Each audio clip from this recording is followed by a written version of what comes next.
जगद्गुरु नरेंद्राचार्य महाराज की जय। सद्गुरु काडसिद्धेश्वर महाराज की जय। संत शिरोमणी गजानन महाराज की जय। आद्य जगद्गुरु रामानंदाचार्य महाराज की जय।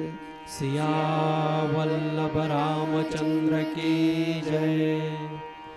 गुरुर्ब्रह्मा गुरुर्विष्णु गुरुर्देवो महेश्वरा गुरुर्साक्षात् परब्रह्म तस्मै श्री गुरवे नमः। सार्थ श्री ज्ञानेश्वरी अध्याय 4 श्रीराम। जो सकळ कर्मी वर्तता देखे आपुले नष्कर्मता कर्मसंगे निराशता फळाचिया आणि कर्तव्य ते लागी जया दुसरे नाही जगे। ऐसी या नष्कर्मता तरी चांगे बोधला से तरी क्रियाकलापू आघवा आचरतो दिसे बरवा। तोची तोये चिन्ही जाणावा ज्ञानी आगा। जैसा का जळापासी उभा ठाके तो जरी आपण पे जळा माझी देखे तरी तो निभ्रांत ओळखे म्हणे मी वेगळा आहे। अथवा नावे हनजोरिगे तो थडियेचे रुख जाता देखे वेगे। तेची साचो कारे जो पाहो लागे तव रुख म्हणे अचळ।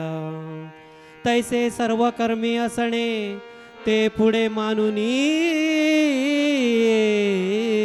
वायणे। मग आपण आजो जाणे नैष्कर्म्य ऐसा। पुंडलिक वरदे हरी विठ्ठल। श्री ज्ञानदेव तुकाराम पंढरीनाथ महाराज की जय। जगद्गुरु नरेंद्राचार्य महाराज की जय। जगतगुरु श्री के पावन चरण कमलों को साष्टांग नमन तथा पीठ के उत्तराधिकारी परम पूज्य कानिफनाथ महाराज के चरण कमलों को वंदन करते हुए सत्संग में उपस्थित सभी श्रोताओं को मेरा सांप्रदायिक श्री गुरुदेव। पिछले सप्ताह के सत्संग में हमने जाना कि भगवान श्री कृष्ण अर्जुन से कह रहे हैं कि मनुष्य यदि सच में ही इस भवबंधन से मुक्त होना चाहता है, जन्म मरण के फेरों से मुक्ति चाहता है, तो उसे कर्म अकर्म तथा विकर्म के बीच के अंतर को समझना होगा। साथ ही शास्त्र विहित जो कर्तव्य कर्म है, जो शरीर निर्वाह के लिए वर्णाश्रम के लिए उपयुक्त है, उन्हें भी जानना होगा और शास्त्र निषिद्ध कर्मों के स्वरूप को भी समझना होगा। क्योंकि वास्तव में यह सारा संसार कर्म के ही अधीन है और कर्म का यह तत्व यह रहस्य अत्यंत ही गहन विषय है। इसलिए हे अर्जुन, अब मैं तुम्हें कृतकृत्य व्यक्ति के लक्षणों को बताता हूँ, उसे ध्यान से सुनो। भगवान श्री कृष्ण अर्जुन को कृतकृत्य व्यक्ति अर्थात योगी महापुरुष के लक्षणों को क्यों बताना चाह रहे हैं? क्योंकि कर्म क्या है, अकर्म क्या है तथा विकर्म क्या है, इस बात को बड़े से बड़ा ज्ञानी भी नहीं समझ सकता। हर एक मनुष्य इसका निर्णय नहीं ले सकता। जो विद्या बुद्धि की दृष्टि से बुद्धिमान है, ज्ञानी है, वे भी कभी कभी इसका निर्णय करने में असमर्थ हो जाते हैं। इसलिए श्री कृष्ण कहते हैं कि जो भली भांति इस कर्म के तत्व का, इस रहस्य का ज्ञान रखता है, जो ईश्वर की भक्ति से तथा उनके दिव्य चेतना से युक्त है, ऐसे ज्ञानी महापुरुष के, ऐसे सद्गुरु के संगति में रहकर उनके शरण में जाकर इस कर्म के तत्वों को समझना होता है। और ऐसे सद्गुरु से कर्म के इस तत्वों को समझना साक्षात ईश्वर से समझने के समान है, क्योंकि सद्गुरु ही परब्रह्म है, साक्षात परब्रह्म है। और सद्गुरु से इस तत्व को, इस रहस्य को समझने का फल यह होगा कि हम में से सारे भ्रम निकलकर हम अपने आप को भ्रम से बचाकर कर्म के बंधन से मुक्त हो जाएंगे।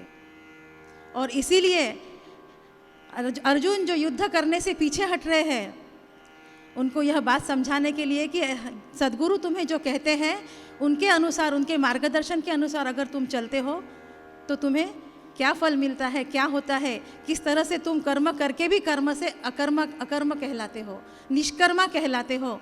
और इसलिए इस श्लोक के माध्यम से श्री कृष्ण उन्हें योगियों के लक्षण बता रहे हैं। कर्मण्य कर्म यहाँ पश्येद कर्मणि च कर्म यहाँ स बुद्धिमान मनुष्येषु संयुक्त कृत्स्न कर्म कृत। अर्थात जो कर्म में अकर्म देखता है और अकर्म में कर्म देखता है, वह मनुष्यों में बुद्धिमान है तथा वही समस्त कर्मों को करने वाला है। शास्त्रों के अनुसार लोक प्रसिद्धि में इंद्रिय, मन, बुद्धि तथा शरीर के द्वारा जो कर्म किए जाते हैं, जो क्रियाएं की जाती है, वे सब उसे कर्म कहते हैं। और शास्त्र निषिद्ध कर्म अर्थात हिंसा, व्यभिचार, चोरी, डकैती, झूठ, यह सब जो है इन्हें विकर्म कहा गया है। अब यहाँ प्रश्न यह निर्माण होता है कि जो शास्त्र विहित कर्तव्य कर्म है उनमें अकर्म देखना क्या है, और इस रहस्य को जानने वाले मनुष्य को बुद्धिमान तथा समस्त कर्मों को करने वाला क्यों कहा गया है।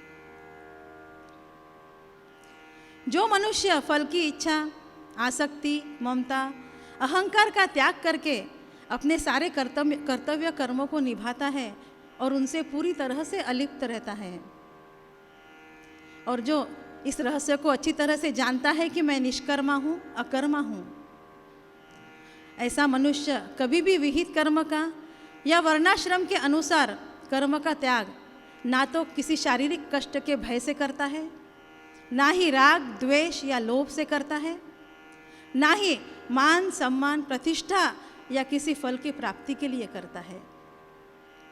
ऐसा मनुष्य कभी भी कर्म के बंधन से लिप्त नहीं होता, अर्थात संसार प्रपंच में रहकर भी संसार से अलिप्त रहता है।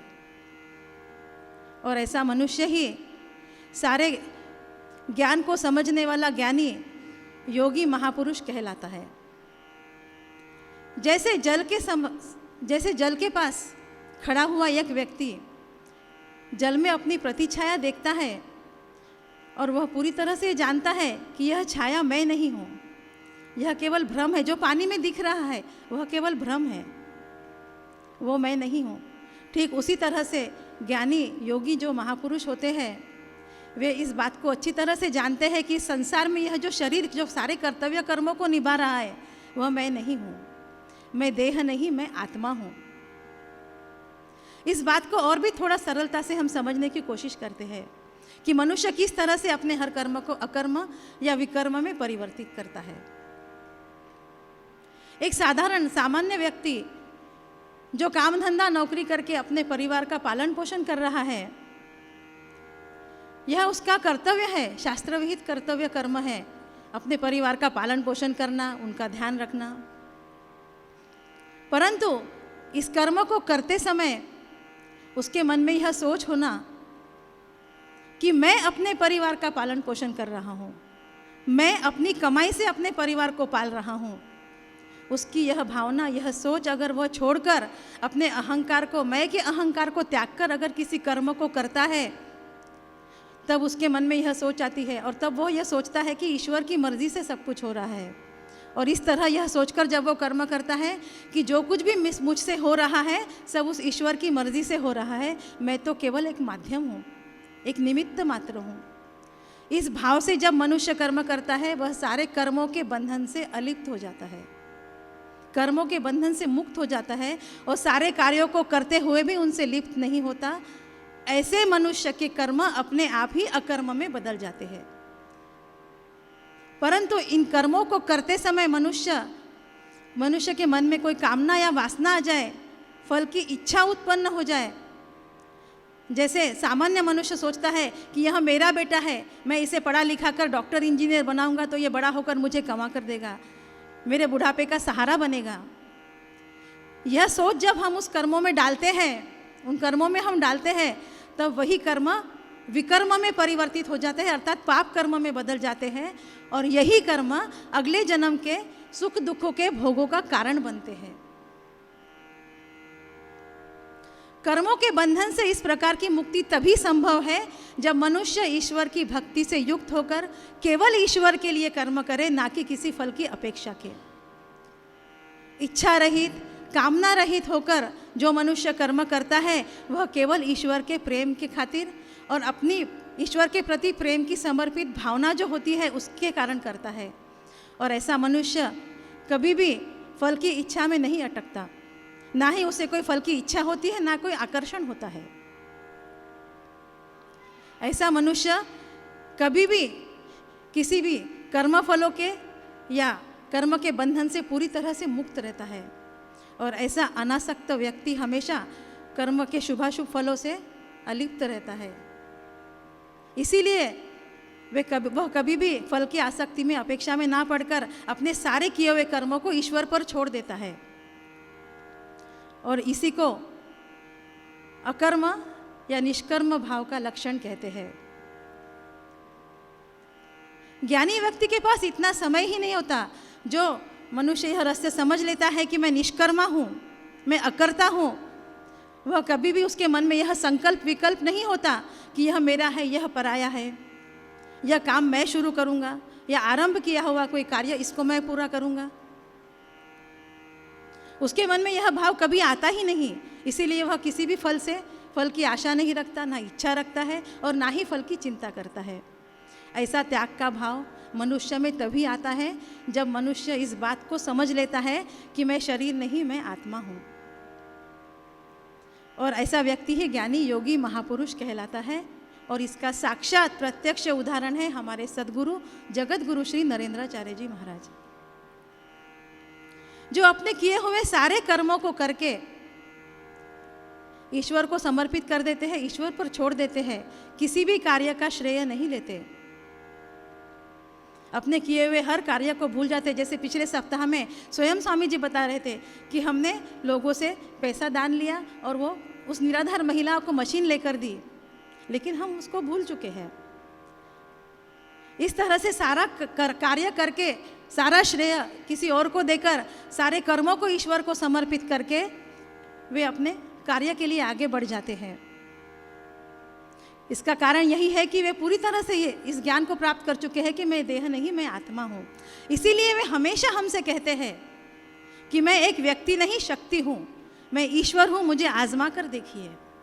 और यही बात अगले श्लोक में श्री कृष्ण ने कही है कि जो मनुष्य फल के विषय में इच्छा रहित है, जो किसी भी कार्य का श्रेय नहीं लेता, जो कार्य को करके ईश्वर को समर्पित कर देता है, सदैव आनंदित रहता है और अपने ज्ञान की अग्नि में सारे कर्मों को स्वाहा कर चुका होता है, उसी मनुष्य को साक्षात परब्रह्म समझो। और यही बात हमसे हमारे सद्गुरु हमेशा कहते हैं कि जो ईश्वर मुझ में है वही आपके भीतर भी है, उसे जानने की, उसे समझने की कोशिश करो। परंतु हम यह महत्वपूर्ण बात समझ ही नहीं पाते। इसका कारण है कि हम संसार के मोह माया में अपने शरीर में पूरी तरह से फंस चुके हैं। हमें उनकी कही बात बहुत जल्दी समझ में नहीं आती। हमें सिर्फ हमारे आज के प्रापंचिक समस्याओं का समाधान चाहिए, बस। आज काफ़ी लोग इसी कारण से सद्गुरु से जुड़े हुए हैं, परंतु हम कभी यह नहीं सोचते कि हमें भी अपने सद्गुरु की तरह निष्कर्मा, अकर्ता होना चाहिए और ऐसा करके कार्य करना चाहिए। हमारे सद्गुरु जगत गुरु श्री नरेंद्राचार्य जी महाराज आज भी अपने पूरे परिवार के साथ रहते हैं। अपने कर्तव्य कर्मों को पूरी तरह से निभाकर भी वे उनसे अलिप्त है। सारे कार्यों को करते हुए भी उनसे कभी लिप्त नहीं होते। संस्थान का काम करते हैं, अपने संप्रदाय का काम करते हैं, सारे कार्यों को करके ईश्वर को समर्पित करके सारे कार्यों का श्रेय अपने गजानन महाराज, अपने आराध्य देवत को देते हैं, अपने गुरु को देते हैं, अपने ईश्वर को देते हैं। वे किसी भी कार्य का श्रेय कभी नहीं लेते। आज पूरे संसार में उनका नाम चलता है। जगत गुरु नरेंद्राचार्य जी महाराज संस्थान, जगत गुरु श्री संप्रदाय, इस वजह से पूरे संसार से वे जुड़े हुए हैं, परंतु पूरे संसार से जुड़े होकर भी वे उनसे अलिप्त है। संस्थान है, ट्रस्टी चलाते हैं, उन ट्रस्टी की लिस्ट में हमारे जगत गुरु श्री का नाम नहीं है। संस्थान है, ट्रस्टी चलाते हैं, प्रवचन दर्शन मार्गदर्शन समारोह है, वे जिला कमेटियां चलाती है। वे केवल जाते हैं, प्रवचन मार्गदर्शन करते हैं और अपने अगले कार्य के लिए निकल जाते हैं। यही होता है अकर्म निष्कर्म भाव से सेवा करना। आज ज्ञानी व्यक्ति को ज्ञानी क्यों कहा जाता है? हमारे जगत गुरु श्री को आत्मज्ञानी योगी महापुरुष क्यों जानते हैं? लोग सबको गुरुमौली कहकर क्यों आते हैं? उसका कारण यही है कि वे हर कर्म को करके अपने ईश्वर को समर्पित कर देते हैं।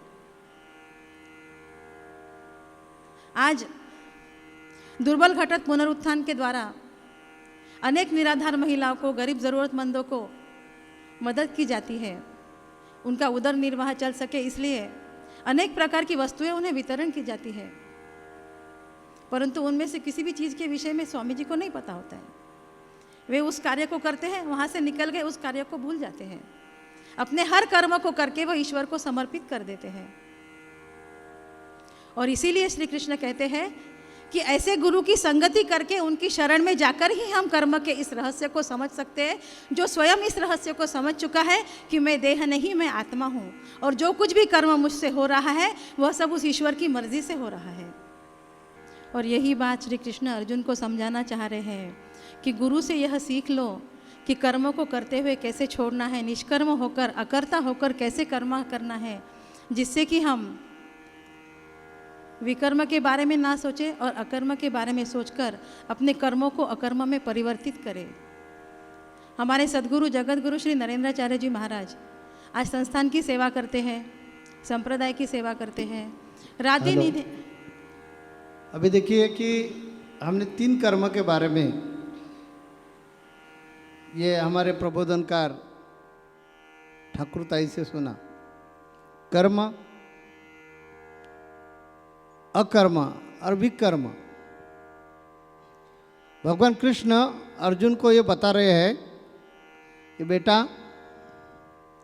कर्म तो होने वाला ही है, क्योंकि ये नियति की इच्छा रहती है। इसी कारण कर्म तो नियति करवा के करते हैं।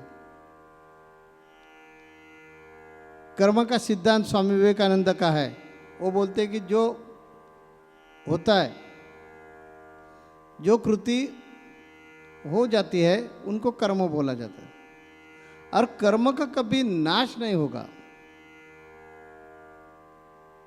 लेकिन ये कर्म जो है ये आप रूपांतरित कर सकते हैं। यहाँ अभी भगवान कृष्ण ने बताया कर्म का विकर्म हो सकता है और अकर्म भी हो सकता है।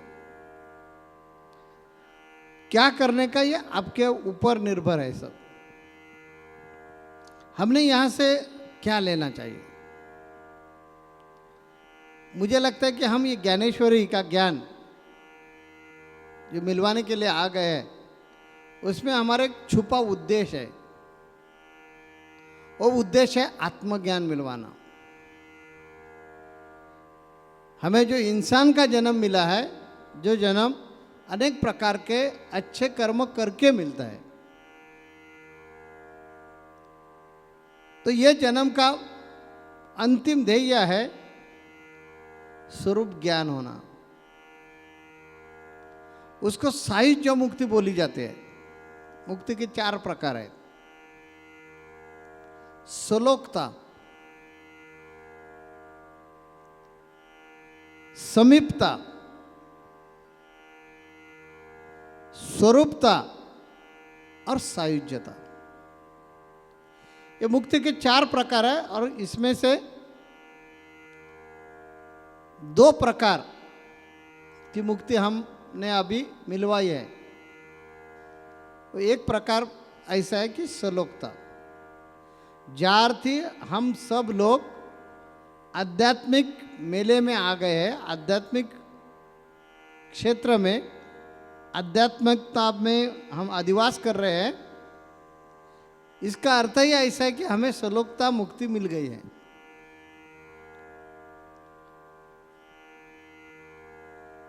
दूसरी बात ऐसे कि सिर्फ हम वहाँ रुके नहीं हैं। क्यों?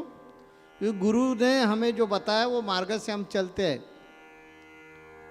और अभी सत्संग में आकर बैठने लगे हैं।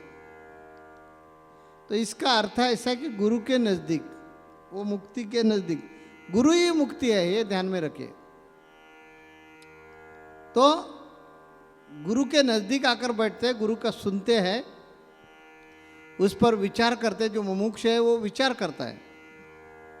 तो इसका अर्थ है कि हमें समीप मुक्ति मिल गई है। अभी हमारी जिम्मेदारी है स्वरूपता, यानी गुरु का स्वरूप बनना। और आखिर की मुक्ति है सायुज्यता, जो गुरु हो गए वैसे बनना, उनका नाम है सायुज्यता। तो भगवान कृष्ण अर्जुन को ये समझा रहे हैं कि अर्जुन देखिए, युद्ध करना ये आपकी जिम्मेदारी है, ये आपका कर्तव्य है। इसलिए तो भगवान ने अर्जुन को 4 वर्ण बताए ना, कि जो वर्ण बोले तो हमने तैयार किए हैं, और वैसे देखे तो हमने ये वर्ण निर्माण किए नहीं। वो वर्ण बताते समय वो बोले कि ब्राह्मण, क्षत्रिय, वैश्य और शूद्र, ये जो 4 वर्ण बने हैं कर्म के अनुसार, वो माना तो हमने बनाया, और माना नहीं माना तो वो हमने बनाया नहीं है। और ये अर्जुन अब क्षत्रिय है, क्षत्रिय की जिम्मेदारी है युद्ध करना। तो युद्ध के लिए आप तैयार हो जाइए।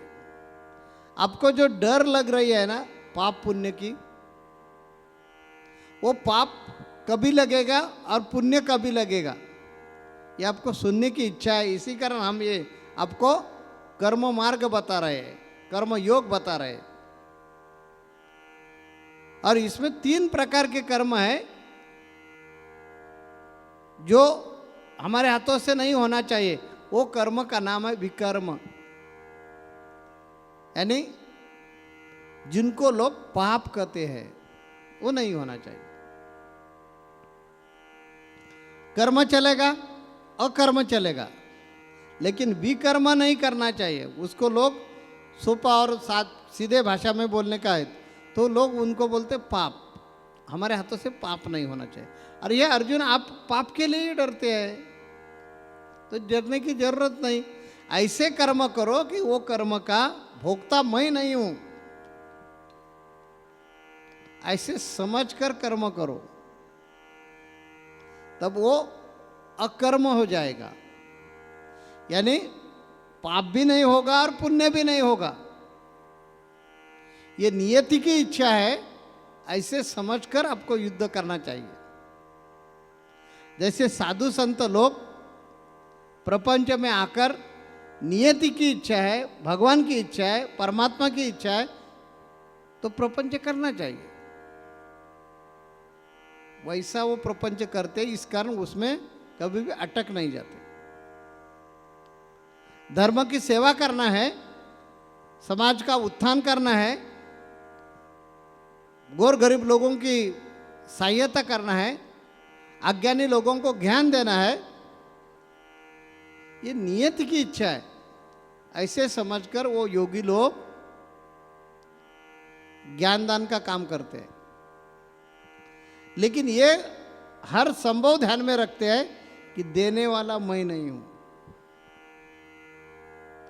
देने वाला अलग है, ये शरीर के माध्यम से वो करवा के ले रहे हैं। इस कारण यह जरूरत नहीं है ध्यान में रखने की कि मैंने फलाने आदमी को ज्ञान दिया, मैंने ऐसा ऐसा ज्ञान दिया, ये ज्ञान देने की क्षमता मेरे में है। ऐसे ध्यान में न रखकर जो हाथों से कर्म हो जाएगा वो अकर्म ही है। इसको ही अर्जुन पुण्य कहा जाता है। वैसे कर्म आप करो, ऐसे कर्म योगी पुरुष करते हैं। वो ज्ञान दान देते हैं, करते हैं, सामाजिक उत्थान के लिए हर संभव प्रयत्न करते हैं। वो गृहस्थी हो तो खुद का भी प्रपंच करते हैं, समाज का भी प्रपंच करते हैं, और वो करवा के सब उसमें कहाँ भी नहीं फंसते। इसलिए मेरा एक उदाहरण ये हमारे रोजिदा दीदी ने दिया था कि ये सब करना हम क्या समझते हैं, फर्ज है शरीर का। इसलिए तो भगवान ने भेजा है। किसने भेजा है? भगवान ने। हम हमारे खुद मर्जी से नहीं आए हैं। इधर एक पल भी भगवान के मर्जी के खिलाफ एक पत्ता भी नहीं हिल सकता। तो हम कौन लगे है कि ये हम करने वाले? ये उन्होंने जिम्मेदारी सौंपी है, उनकी इच्छा है और उनके इच्छा के अनुसार करने का। वो बुरा हो गया, अच्छा हो गया, मालूम नहीं, उनको वो समर्पित किया है। मुझे यानी ये शरीर को जो ज्ञान दिया है ना, तो उसकी जिम्मेदारी है भला बुरा ढूंढना। क्योंकि 84 लाख योनि में, नहीं तो कोई लोग बोलेंगे ठीक है हम गलत काम करेंगे, और बोलेंगे उन्होंने बुद्धि दिया है इस कारण हुआ। तो ऐसे ही पलवाट हमें नहीं चलेगी। क्यों? क्योंकि आहार निद्रा भय मैथुन सर्व योनी सम समान, मनुष्य देहीचे ज्ञान अधिक जान सर्वांसी। इसका अर्थ ऐसा है कि मनुष्य योनि को अधिक ज्ञान है, इस कारण वो भला या बुरा समझ सकते हैं। साधक बाधक सोच समझकर निर्णय कर सकते हैं। तो उसका उपयोग करवा के उन्होंने कर्म करना चाहिए। व्यवहारिक लोग क्या करते हैं कि बुरा हो गया कि बोलते हैं भगवान ने बुद्धि दी, और अच्छा हुआ कि अपनी तरफ उसका श्रेय लेते। तो ऐसे कर्म विकर्म ही होता है, अकर्म नहीं होते। तो अकर्म करने के लिए कमल जैसा जीना आवश्यक है। कमल का पौधा कीचड़ में आता है, लेकिन उनका जो फूल रहता है वो फूल को कभी भी कीचड़ लगता नहीं। वैसे योगी पुरुष रहते, वैसे संत रहते, सब में रहते हैं, सब व्यवहार में फंसे हुए हैं ऐसे लगता है। लेकिन सूक्ष्म दृष्टि से हमने उनको चेक करवाया, तो ये ध्यान में आ जाएगा ये सब करवा के उसमें किसी में भी नहीं हो। ऐसे भगवान कृष्ण अर्जुन को समझा रहे हैं। अगले हफ्ते में हम इसके भी आगे ये जानकारी, अकर्म की जानकारी ले लेंगे। इसी कारण अभी इधर हम रुकते हैं।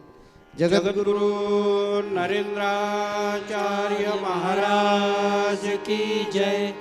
सद्गुरु काड़ सिद्धेश्वर महाराज की जय।